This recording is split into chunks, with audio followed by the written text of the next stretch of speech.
We begin with breaking news at 4. Governor Lamont and a number of other state lawmakers are just about to address a recent uptick in ICE activity in Fairfield County. Yeah, Kara, they're expected to announce actions being taken to support immigrant families in our state. Your reporter Dylan Fearon live for us in Danbury with more about what's about to happen. Dylan. Well, Brian, Kara, good afternoon. We expect Governor Lamont, Senator Chris Murphy, Danbury Mayor Roberto Alves here very soon to address the city and address the state. This comes as at least 20 men arrested in Danbury Monday, more men arrested yesterday, some of them here at Kennedy Park, apparently one of the locations targeted by ICE the last couple of days.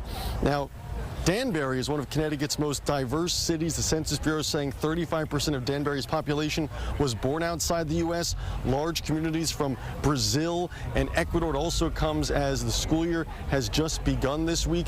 Karen, Brian, so this community stunned by what's happened the last couple of days, very concerned.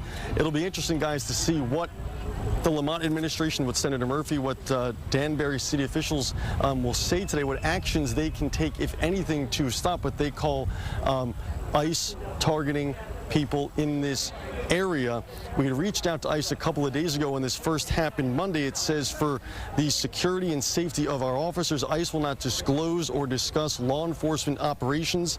They add, if you break the law, you will face consequences. Criminal illegal aliens are not welcome in the U.S. So we expect the governor, Senator Murphy, and city officials to address all of us in the next few minutes. Karen, Brian, of course, we'll have it live on Channel 3 when they do. I will send it back to you for now.